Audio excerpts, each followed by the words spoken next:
Welcome to the repair shop, where cherished family heirlooms are brought back to life. This is the workshop of dreams. Home to furniture restorer J. Blades. Nowadays, everybody spends a fortune on stuff that once it's broken, they just bin it. But everybody has something that means too much to be thrown away, and that's where we come in. Working alongside Jay will be some of the country's leading craftspeople. Every piece has its own story. It's amazing to think that some of my work becomes part of that story. I've always played with things, I've always repaired things, and I just love it. There is a real pleasure in bringing people's pieces back to life again. Each with their own unique set of skills. Right tool for the right job. They will resurrect, revive, Come on, man! and rejuvenate. Treasured possessions and irreplaceable pieces of family history. Wow, she's fantastic. Bringing both the objects This is what I remember. and the memories that they hold Wow. back to life. Oh, my God.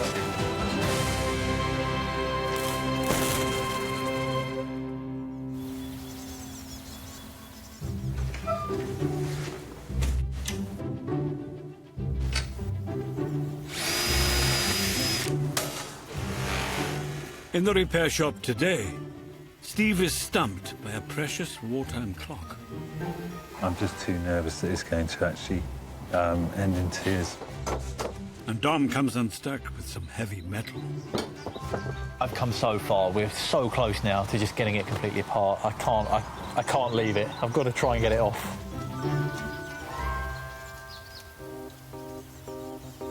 But first in the repair shop, actress Anne Marriott has brought a fragile reminder of her late husband. Hello. You all right? I'll take that for you. Okay. Glass. Matt? The man for this job is resident stained glass craftsman Matt Nichols. Hi there, I'm Matt. Matt, hello. All right. Look at this then. What are we opening here? These are pieces of glass that my husband rescued from an old music hall theatre, the old Bedford, when it was being sort of finally demolished. These pieces, I guess, must have come perhaps from like in between the auditorium and say the bar at the back. Right, yeah. Just sort of to indicate to people where their seats were. Oh, that goes in there? Yeah, the orchestra, and I think Right, and this one's boxes. the posh seats, I guess. The posh actually. seats, OK. The Bedford Theatre opened in Camden, North London in 1899 and was a much-loved variety theatre until it closed in 1959. It lay derelict for 10 years before finally being demolished. Your husband rescued them? He did. His great interest was theatre, and he produced theatre programmes and published a theatre magazine. I have a vision in my mind of him sort of, you know, stumbling over fallen masonry, discovering these dusty objects, fishing them out, and realising the treasures they are. Must have fallen in love with them, really. Sadly, after his death, they spent years wrapped in newspaper and up in an attic. What do you reckon, Matt? Can you do something with these? I can indeed. I mean, it's nice when you look at this one that there's no broken glass. This one's obviously part of a bigger window, so you can see that all of the lead's been cut at the joints there. So from a kind of restoration point of view, I think this one's going to be the easiest one. When these are fully restored, where are they going to live? Well, I think they're going to live in my front room. Because if they were sitting in a frame in front of the window, then I'd walk into the front room and that would feel very much like the other home, which is when you walk into the theatre, that's what it feels like as well. It feels like home. It kind of feels like you're always going to have the theatre there in the house with you. Most you've got these definitely. up. I think that's the ideal thing, actually. It would just be fabulous. I don't know how possible that is, but... Anything is possible. So if you leave them with us, Matt was definitely going to work his magic and restore them back to their former glory. That would be absolutely wonderful. Thanks a bunch. Thank you. All right. Yeah, Jenny, thanks so much, Anne. Brilliant. Take care now. Lots of actors will tell you, I think, one of the favourite theatres to walk into are those Victorian theatres.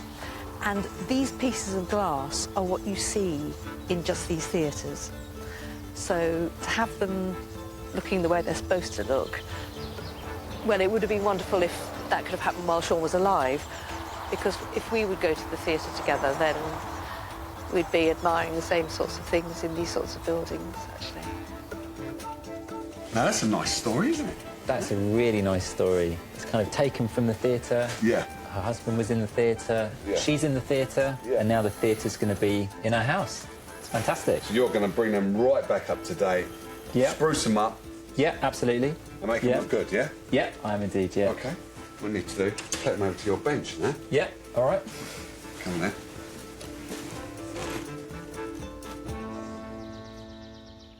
A rubbing is the first step in any stained glass restoration. It acts as a template to ensure that when the window is dismantled, each piece of glass is returned to the correct place. In this project, Matt's hoping it will help him to recreate the entire broken window. So with this one, obviously, I'm going to remake it like this, all intact, and put a different lead on the outside. And for this one, instead of just keeping it this shape, what I'm going to do is I'm going to use these bits of outside glass here as a gauge, and I'm going to cut new pieces so that this orchestra piece is also going to have a beautiful surround for it.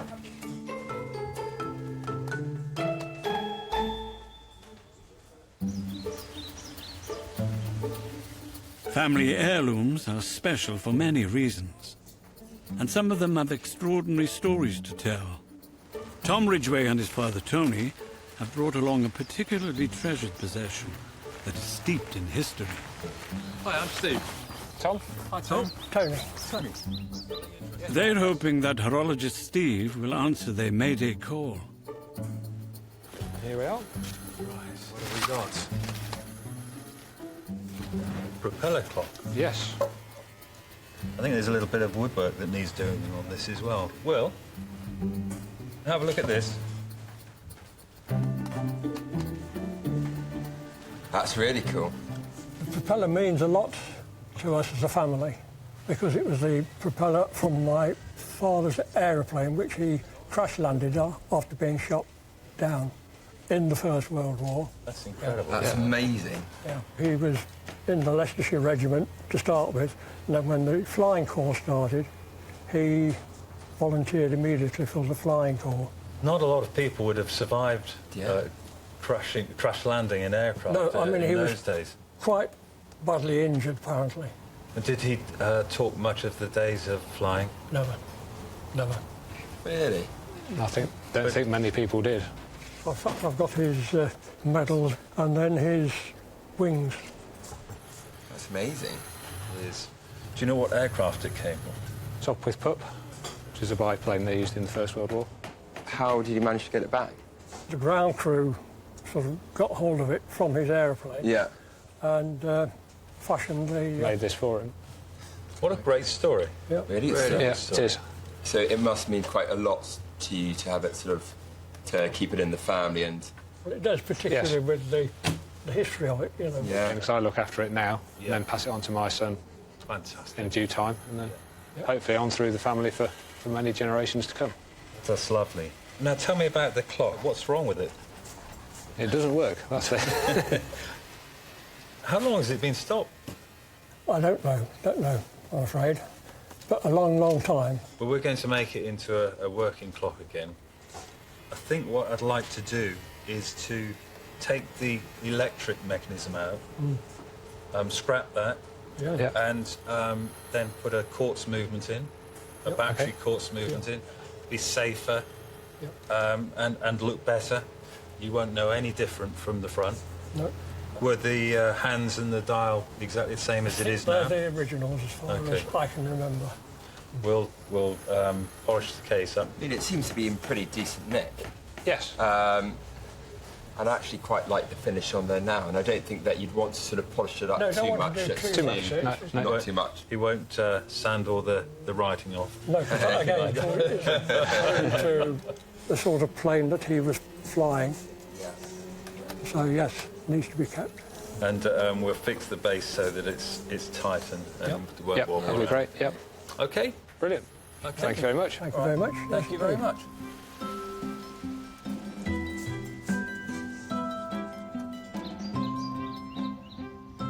It'd be wonderful to get it looking really, really nice.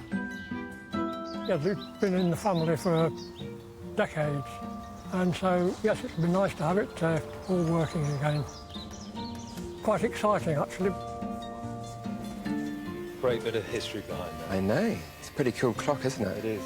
I mean, you think that if Tony's father had been killed, Yeah. then all of the generations wouldn't be here. It's such an important piece to them. To know what that's been through, it's quite nice that they managed to salvage that. Absolutely fantastic. I think we can improve this quite a lot.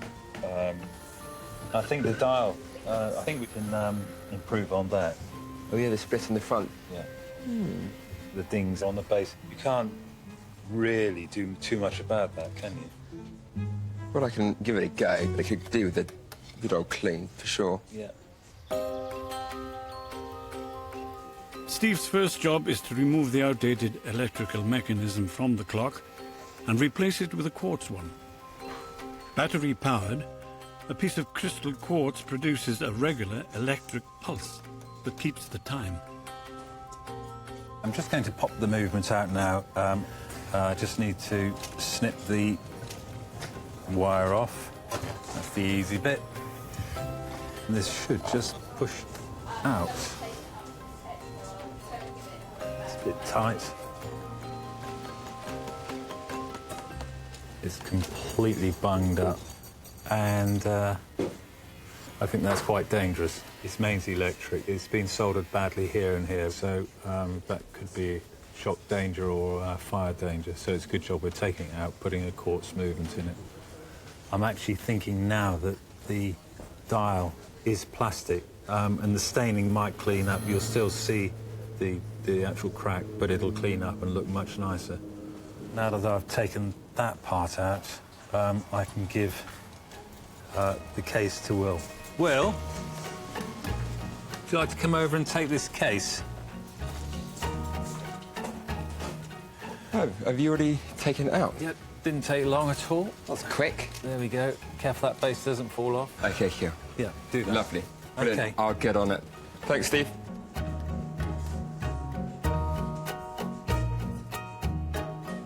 It's really unsteady on its legs. So what I have here is hoof glue, and it's called hoof glue for a reason, because it's made from hoofs. It's pretty much like what I would use to glue back most antique furniture. And it's probably the best thing to use on an old piece like this as well. It should be sturdy enough to sit on the mantelpiece for another 100 years.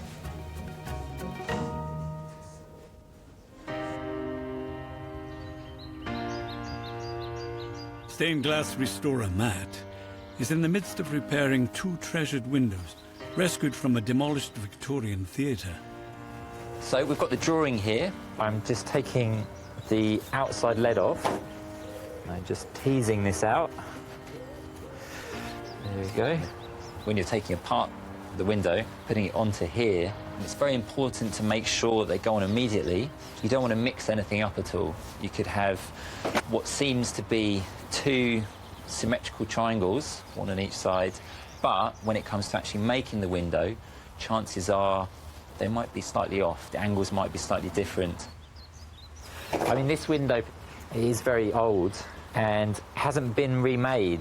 The cement that's in between the glass and the lead, which goes all the way around, you can see here it's just very powdery and it's just flaking off like that. And that just means when you're taking it apart, it's actually fairly easy. The difficulty will come in building a replica of the original window. What are you up to now? Hi there, Steve. Looks like you're wrecking a piece of It does, doesn't it? Well, these are the original pieces that came in. One of them was fully intact, whereas the other one, you can see here that there was just the central section and none of the outer part to it. So these I actually salvaged about 5 or 6 years ago. All right, so okay. This is all original Victorian glass. Yeah. And it's going to be the best match I can get for the tints for this piece. So. Oh, right. So you're cannibalising these bits from the stuff I salvaged, yeah, which is the same tint to match Exactly that. the same. Yeah, it's really good. That's one of the main problems with restoration, is it's actually getting the right colour glass. It's spot on. It's really good. Yeah, that was lucky or... Well, yeah. Do you have loads and loads and loads of bits of old glass like this? I've probably got too much, maybe. Yeah, But, you know, okay. at some point, yeah, you might use them. So all of that's missing? All of that is missing, yeah. Oh, gosh. So I've set myself quite a big job. Many of the items that pass through the doors of the repair shop are reminders not just of family history, but of working life. Right. OK, cool. If you follow me in. I will do. Right. Dom, I think I've got one for you, mate. Maggie Collis has brought in a highly unusual piece of equipment that's been in her family for over 100 years. And there it is. All right, so I've gathered it's heavy and Yes. it's metal. And it's very rusty. Sounds perfect for me. So please tell me, what is this? It's a shoe stretcher. A shoe stretcher? If you've got a pair of shoes you really like and your feet are just not quite right for the shoes, you can stretch the shoes and then you can wear them. Right. The shoe goes on there and then the back turns and that alters this. And these alter... Push these in and out. It's a clever thing. Yeah, it is a clever thing. It's very clever. It was my father's and his father's before him. They had a shoe repairing shop. So where was this shop then? Where did they have It was in a place called Southall in Middlesex. OK. I have in here a photo of the original shop. That's my father, boy. That's his father. Yeah. And that's the shop from the front from about 1919, I would say. And why do you want to get this restored then? Why do you want it, like, done up now? It's such a reminder of my childhood because I used to work in the shop from the age of about 6. I used to do all the change and the money and what for people. Yeah. And then as I got to be about 8 or 9, I used to paint the soles of the shoes so that they looked OK before they went. Yeah. And from then on, I just served in the shop. So you remember this in the shop then? Oh, absolutely, yes. Yeah? Cool. When did it close down then, the shop? It closed down about 30 years ago when my mother died. And somehow I think this was put into the shed. Explains the rust. And, yes, and I just came across it and thought, no, I remember this from when I was young. It made me a bit tearful, really, because I hadn't seen it for so long. Yeah. And it just sort of brought back all my childhood. And it's the only thing I've got left, really, of my father's whole lifestyle. Well, don't worry. You'll look after it. We'll look after it, exactly. So what would you like us to do with this then? Make it work. As I've got older, the feet have got wider and the Right. shoes have stayed the same, so I'd really like to be able to stretch the shoes to fit my feet. OK. Make it work again. And I have a lot of elderly friends who may well need to use it as well. So, Dom, what do you reckon? It's good. I mean, the 30-odd years in the shed has taken its toll, but... That's a very kind way of putting it. But it's all there. It's just all seized up and rusted and... Yeah. I think we can definitely save it. Cool. Just depends how far you want to go, really, with the paint, things like that. Do you want to preserve some of the history of this old flaky paint, or would you rather see it clean and as it was? If it was painted red, it would be fantastic because it would just be as it was. Just as I remember it through all those years, Yeah, I really. understand. So, if you leave it with us, Donald's going to work his magic on it, and as soon as he's done it and got it looking red again, we'll get back to you. Oh, that'd be wonderful. All right? Thank you. Thank you. Thanks for coming. Thank you. Nice to meet you. I'm really surprised that something can be done with it because it's in such a sorry state at the moment. It's a huge memory jerker for me. It reminds me of my mother, my father, and all the many hours we spent working in the shop and having lots of fun as well as work. It means a lot to me. You can be able to get this working. You save all the good jobs for me, don't you, Jay? I should do. This is proper seized up. It's really seized up. We need to loosen up all of the seized up, rusty parts. We need to try and break them all free. I think we've got to go all the way and get it looking like it did back then. You sound quite confident about this. You know, I think we're in a good place with it all being fairly complete. Cool. I'm happy with that. No problem. All right, mate. Thanks, Jay.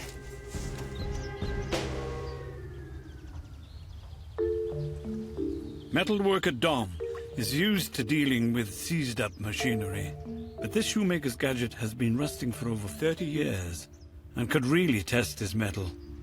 We've just dunked it in this pot of gunge here, just to try and remove the rust. Once that's happened, we can take it apart. This is not strawberry smoothie in here. It's actually a mix of automatic gearbox fluid and acetone, mixed 50-50. It's a bit of an old sort of farmer's trick from back in the day. Just working it in with a brush, with a stiff brush, working it into all the little areas. There's lots of little small bolts and bits we need to free up. Under this red paint, which is obviously a new addition, we can see here there's beautiful black, original black paint with some gold, really nice gold hand pinstriping. Now it's raised the question of, do we paint it red, as Maggie remembered, her father painting it, or do we go back to the original black with the gold pinstriping as it would have been from new originally? I'm not sure at the moment. I'm going to leave it in overnight, come back in the morning and see what the results are.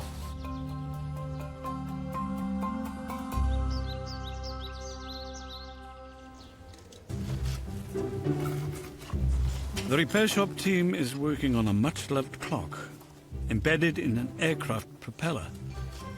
Woodwork expert Will has taken on the job of reviving the mahogany case. In this jar, I have a secret concoction that I've made up to clean off waxy surfaces and dirty surfaces. Look at that, decades of dirt on there. You can see already, it's a lot clearer. You can actually see the lettering a lot better. Once I've done that, then I can give it a bit of a polish with a natural shellac polish, which is what you use for French polishing furniture. What you can't do is put shellac polish on a dirty surface. If there's any wax or any dirt, you might see a reaction or it won't stick to the surface. So the best thing to do, always make sure that the surface is clean. While Will continues his clean-up operation, Steve has a rather grimy dial on his hands. He's hoping Kirsten might be able to help get it sparkling again. Right. Bit of advice. It's a one-piece plastic dial. It has some pretty dirty oil in the back there on the mechanism, and it's just stained that. I'd love to just dip it in some detergent and wash it off, but I can't because I'm concerned that I'll take the numerals off. Yeah. Have you tried anything on it yet? No. Should we just have a go with some acetone first of all, just to try and remove some of this grease? I don't think it's made any difference at all. No. Absolutely nothing. I mean, I did wonder about putting some bleach, but I don't know what'll happen to the rest of the plastic. The trouble is, it's quite difficult to control it, really, isn't it? We could just try it, perhaps on a little bit on the back and just see. Yeah, that'd be good. What happens? If you tried it up there. Yeah. Should we give it a go? Yeah, go on. Oh. Cleans up so well, doesn't it? Really cleans up well, yeah, look at that. It's a shame we can't do that on the other side. Does it wash all the numerals off? Please paint some on. Could we try the crack on the inside? Yeah, well, that's kind of what I thought initially. I'm a bit nervous. Do you know what? I think, actually, we're going to leave it. Okay. I'm just too nervous that it's going to actually end in tears. OK.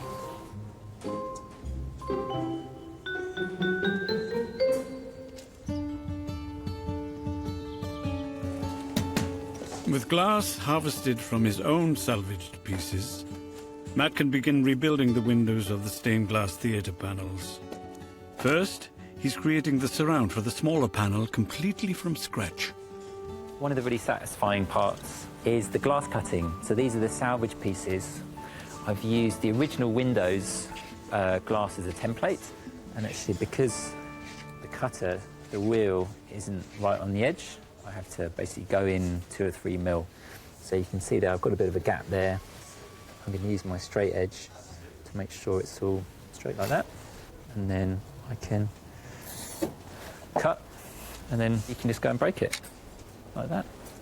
At this stage here, you can see these are just pieces of glass that don't have any housing on them yet. So here you've got your lead knife to cut your lead, like this. Then you're going to use horseshoe nail. And these horseshoe nails are basically keeping it in place. So you start in the corner here, and then you work your way outwards. Once all the glass is encased in new lead, the entire piece can be secured with solder.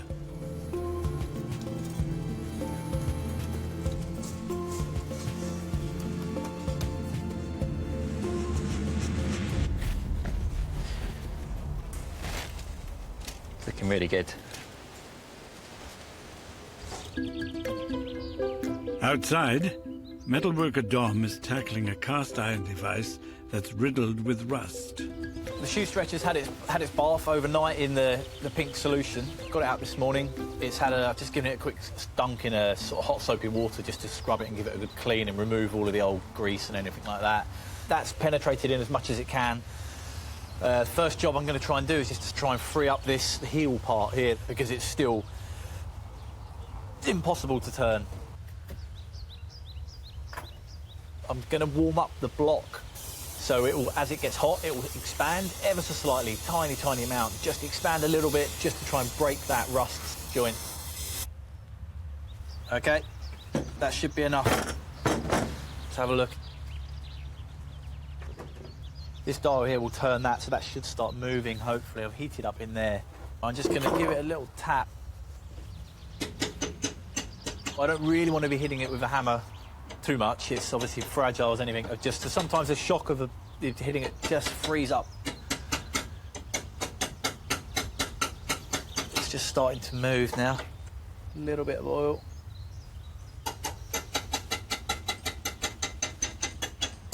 There we go. Yeah.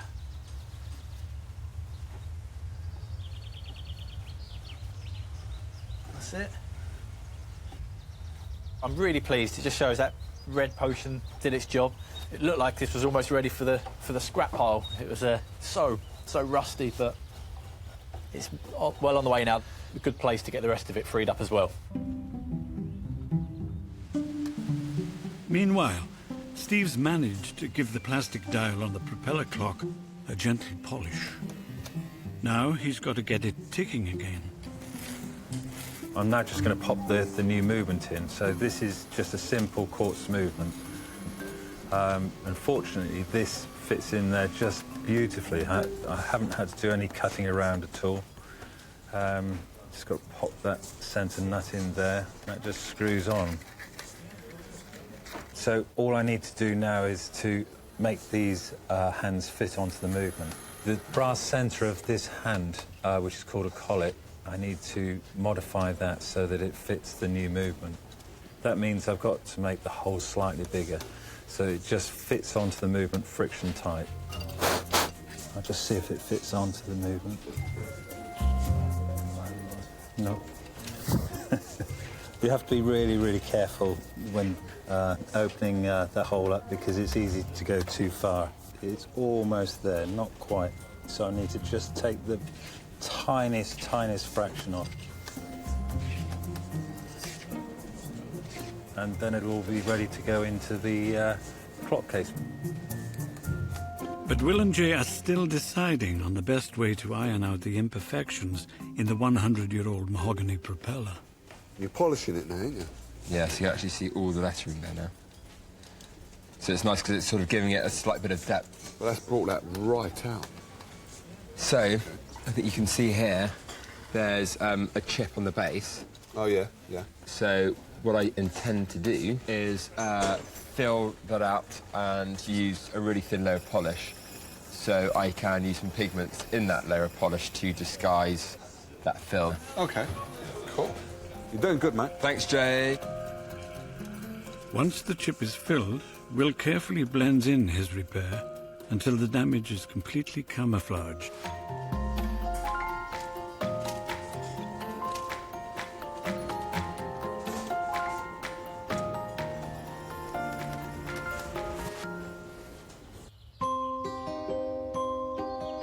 Matt is putting his all into restoring two cherished stained glass windows. Now assembled, he makes sure lead and glass are bonded together for years to come. So this is the part I really enjoy. I put the cement over the window and then it sets and creates a watertight seal and also makes the window very rigid and strong. Big dollop around the edge. It does feel a bit naughty when you put all these on. You've got this nice kind of crisp, clean-lined window, and then you're just putting all of this kind of like cake mix on top of it. I wouldn't eat this cake mix though. And what you're looking to do is make sure that it goes underneath the lead. So a good way to do this, I was taught by a guy called Trev the Lead, and he said you go up like this, then you turn the piece 90 degrees, and you do it again, and then just do it until you're back at the beginning again. I've got the whiting here, which I'm just putting over the window, and what this does is it draws up the moisture from the cement. Just got to wait a little bit, and that's going to set.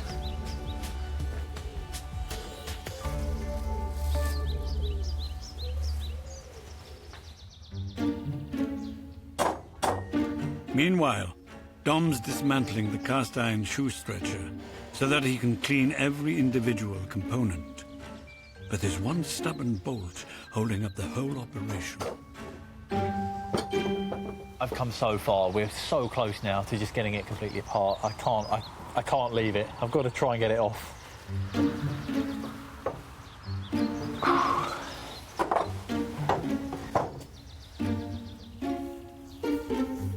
I don't know.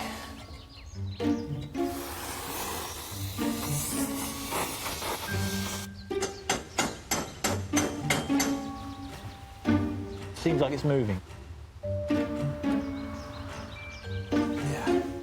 There we go. That's really good. The pieces are finally ready for a long overdue deep clean.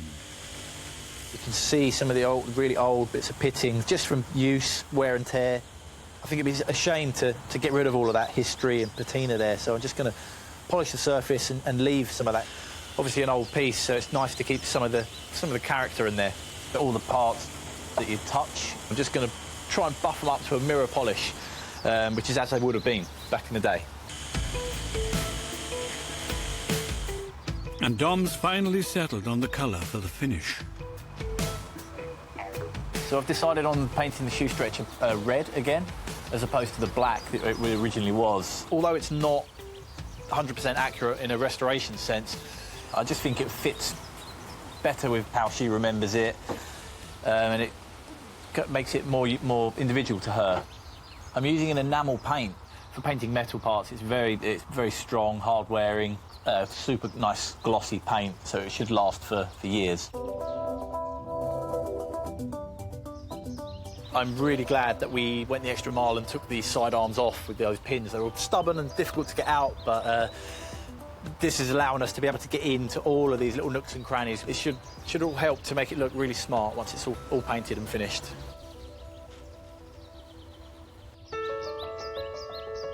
The repair shop has also been breathing life back into another important piece of family history.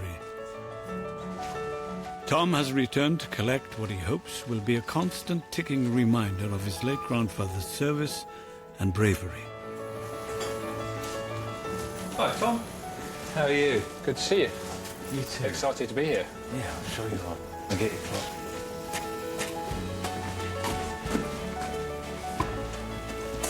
Nice.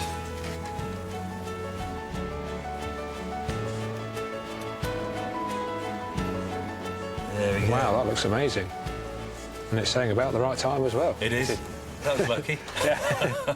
So I've taken the old mechanism Yes. out. I've exchanged it for a battery quartz Okay. mechanism, so it's a lot safer now. The Yes. old mechanism was really quite dangerous. The dial, we've cleaned up the crack the Yeah, best we great. can. So it's actually a plastic dial. Is it? All right, I didn't realise that. So, Yeah. so there's not a lot we could Do with it. apart from just clean it the way we Yep. have. And Will has polished the case up beautifully. Yeah, it looks amazing. And as you can see, the base doesn't fall off anymore. That's great. So- Yes. So Wood looks beautiful. yeah, we're really pleased. My dad will be very, very pleased Yes, to have it going again. And yes. And your grandfather's memories will be with this piece. they will indeed. Yes. Thank you very much for bringing it in. Well, that thank was you a for real joy all to your, work all on. your work on it. It looks amazing. Thank you.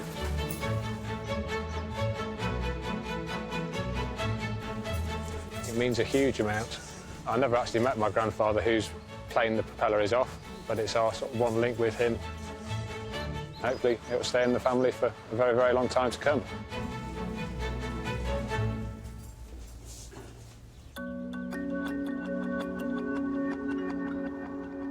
After cleaning and painting all of the components of the ancient shoe stretcher, Dom is now painstakingly piecing them back together.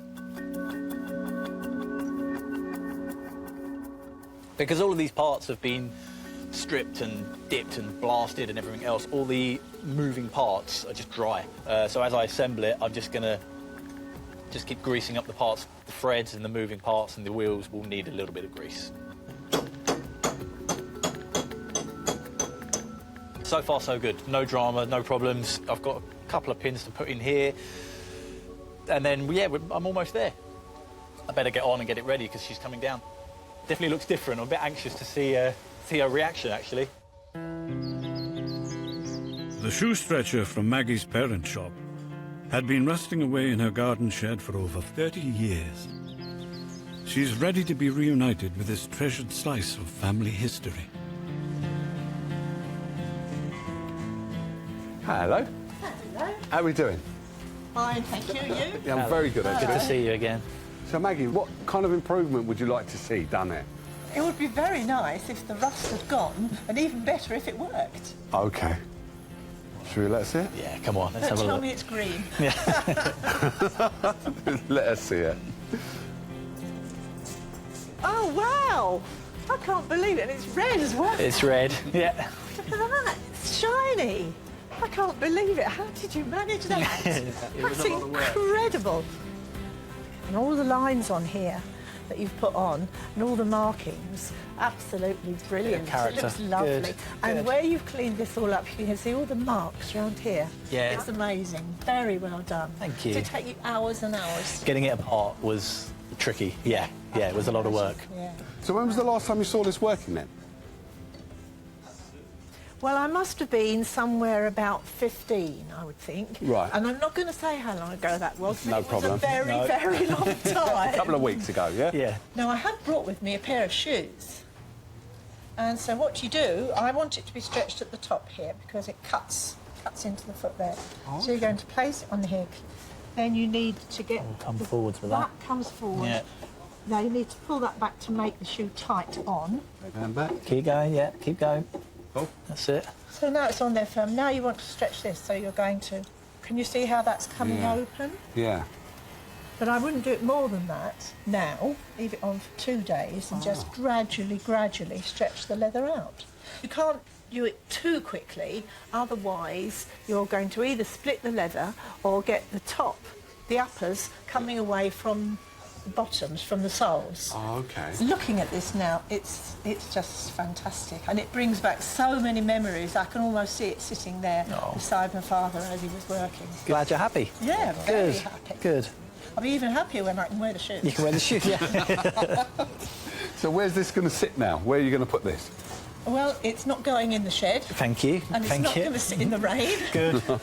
I've got a very large fireplace, and I shall put that beside the fire. And It won't look too stupid there. No, it will look nice. Yeah. In the middle of the dining room table, it might not look... Yes, maybe not for the coffee table, no. And it would, I think it would be a good talking point. Yeah. And all my friends are going to come in with their shoes. They're going to bring their shoes round, you'll be working again, Nice, yeah. You'll have lots of tea parties. Yes. Fantastic. I can't believe you've made it look like that. Thank you very much indeed. Thank you. Absolutely brilliant. I really had grave doubts that anybody could get it to work, never mind get it to work and look so fantastic. I just think he's like a magician, really. And of course, the memories that go with it are very strong because it was just a part of everyday life for so many years. It's a great memento. Really, really pleased.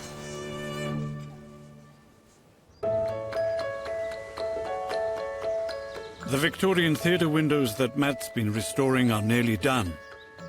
But he needs Will to help him get them over the line. Hi there, Will. Hey, buddy. All right. What do you think of these, then? Looking a bit messy, isn't it? It looks like a flock of pigeons have been hanging out on your stained glass. It does. That's a good description. Well, this is pretty much the final bit. This is the cement. When I've cleaned it, it's going to be these nice crisp lines. So I just need to really concentrate on these to make them look really special. But we said we were going to do a frame. A frame? Yeah. For both of them? Yeah.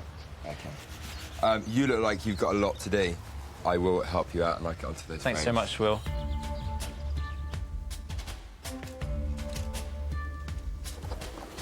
Joining forces, Will and Matt put the finishing touches to the restored windows, including a final polish for the new section that Matt has built from scratch. Just trying to clean out any joins, just making sure everything's looking extra crisp and extra nice. Thanks for helping, Will. Anne is going to be absolutely over the moon with this. It looks fantastic with the light behind it. So with the frame, it's going to look absolutely spectacular. And just in time, Anne is back to see the theatre windows that are such a powerful reminder of her late husband. I'm feeling quite nervous, actually. It really does mean a lot to me. They've been in a state of disrepair for so long, and they're a real connection between Sean and myself. I'm not quite sure what to expect. Hi there, Anne. Hello, Matt. All right. Do you want to come round here with me? Thank you. Oh, look. All right, it's very exciting. It is. This is wonderful. Yeah, so you remember what they look like? I do. It was kind of the bare skeletons of a piece, really. Yes, Yeah? and kind of dusty and a bit sad looking. It was, wasn't it? I'm going to close my eyes. Okay, all right. So I'll just reveal it for you. Right. Oh. There you go.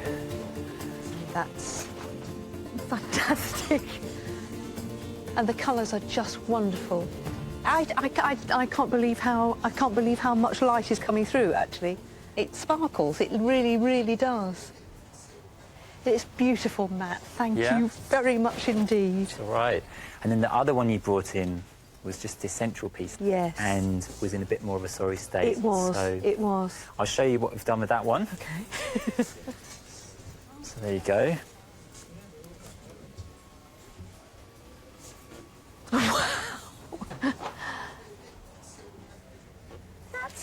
That's amazing, Matt. That's amazing.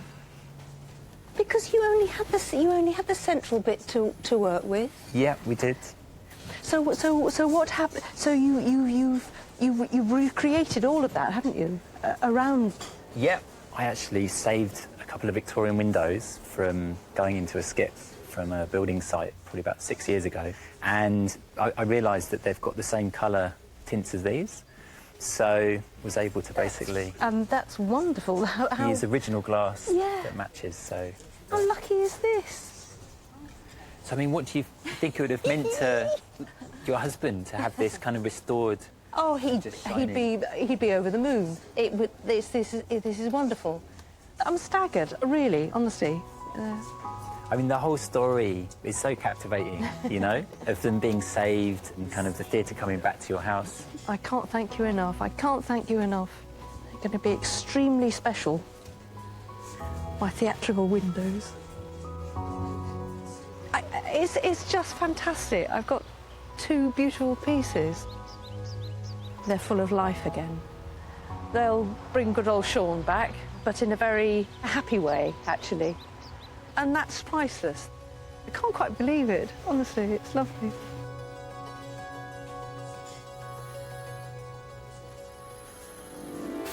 Join us next time as more extraordinary treasures are rescued and restored in The Repair Shop. Oh, my word.